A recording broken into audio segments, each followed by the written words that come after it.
Salam, selamat pagi saudara-saudara sekalian yang terkasih dalam Kristus. Pagi hari ini saya mau mengajak kita sekalian untuk kita merenungkan satu bagian firman Tuhan di dalam Keluaran 17 ayat 1 sampai dengan ayat yang ke-7. Demikian firman Tuhan. Kemudian berangkatlah segenap jemaah Israel dari padang gurun Sin, berjalan dari tempat persinggahan ke tempat persinggahan sesuai dengan titah Tuhan, lalu berkemahlah mereka di Rafidim. Tetapi di sana tidak ada air untuk diminum bangsa itu. Jadi mulailah mereka itu bertengkar dengan Musa. Kata mereka, "Berikanlah air kepada kami supaya kami dapat minum." Tetapi Musa berkata kepada mereka, "Mengapakah kamu bertengkar dengan aku? Mengapakah kamu mencobai Tuhan?" Hauslah bangsa itu akan air di sana. Bersungut-sungutlah bangsa itu kepada Musa dan berkata, "Mengapa pula engkau memimpin kami keluar dari Mesir untuk membunuh kami, anak-anak kami dan ternak kami dengan kehausan?"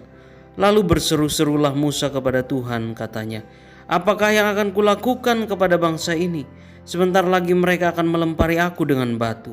Berfirmanlah Tuhan kepada Musa, "Berjalanlah di depan bangsa itu dan bawalah beserta engkau beberapa orang dari antara para tua-tua Israel. Bawalah juga di tanganmu tongkatmu yang kau pakai memukul sungai Nil dan pergilah.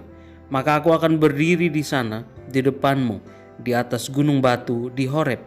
Haruslah kau pukul gunung batu itu dan dari dalamnya akan keluar air sehingga bangsa itu dapat minum." Demikianlah diperbuat Musa di depan mata tua-tua Israel. Dinamailah tempat itu Masa dan Meriba, oleh karena orang Israel telah bertengkar dan oleh karena mereka telah mencobai Tuhan dengan mengatakan, "Adakah Tuhan di tengah-tengah kita atau tidak?" Demikianlah firman Tuhan. Saudara-saudara sekalian, bangsa Israel telah berjalan dari Mesir menuju tanah Kanaan berpuluh-puluh tahun lamanya. Setiap hari yang mereka lihat hanyalah padang gurun. Dalam bacaan kita ini, Keluaran 17 ayat 1 sampai 3, dikisahkan bangsa Israel berjalan dari padang gurun Sin menuju tempat persinggahan dan mereka berkemah di Rafidim. Arti kata Rafidim adalah tempat beristirahat. Apa yang kita bayangkan jika dalam sebuah perjalanan kita singgah di tempat peristirahatan? Dalam bayangan kita, tempat peristirahatan adalah tempat yang nyaman dengan fasilitas-fasilitas yang mencukupi sehingga kelelahan dapat dilepaskan. Tetapi di Rafidim, tempat beristirahat itu, tidak ada air untuk diminum. Padahal orang Israel membutuhkan air minum setelah berjalan di padang gurun yang panas dan melelahkan. Karena air yang mereka butuhkan tidak ada, maka bertengkarlah bangsa itu. Musa, pemimpin bangsa itu, menjadi sasaran pertama yang dipersalahkan. Orang-orang Israel menganggap Musa bertanggung jawab atas kesengsaraan mereka, karena Musa lah yang mengajak mereka dan memimpin mereka keluar dari Mesir. Dalam situasi yang sulit itu, mereka mengingat masa lalu di Mesir. Meskipun berstatus sebagai budak, tetapi di Mesir orang-orang Israel tidak pernah merasakan kehausan dan juga kelaparan. Orang-orang Israel berpikir bahwa ajakan Musa untuk kembali ke tanah air justru membuahkan penderitaan.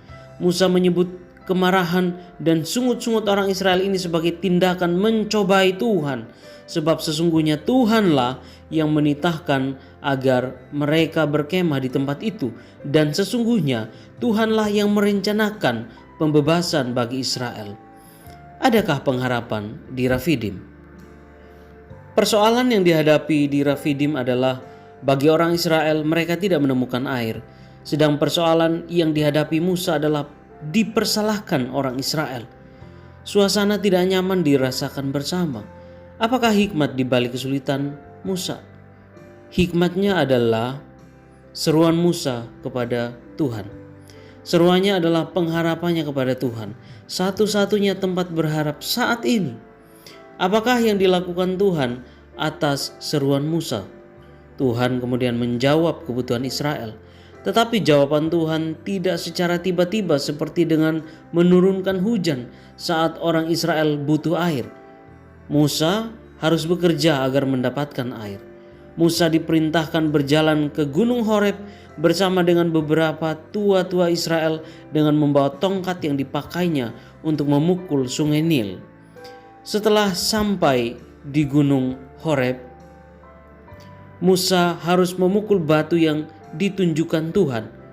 Musa kemudian melakukan apa yang diperintahkan Tuhan, dan setelah batu itu dipukul, terpancarlah air dari balik batu itu.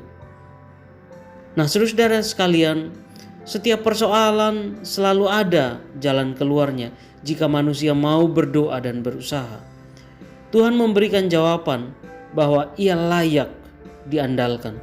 Dalam kisah ini, Tuhan meyakinkan orang-orang Israel bahwa Ia adalah Tuhan yang tidak bisa dicobai. Sesulit apapun hidup manusia, selalu ada jalan keluar jika manusia tidak menyerah dengan persoalan yang dihadapinya.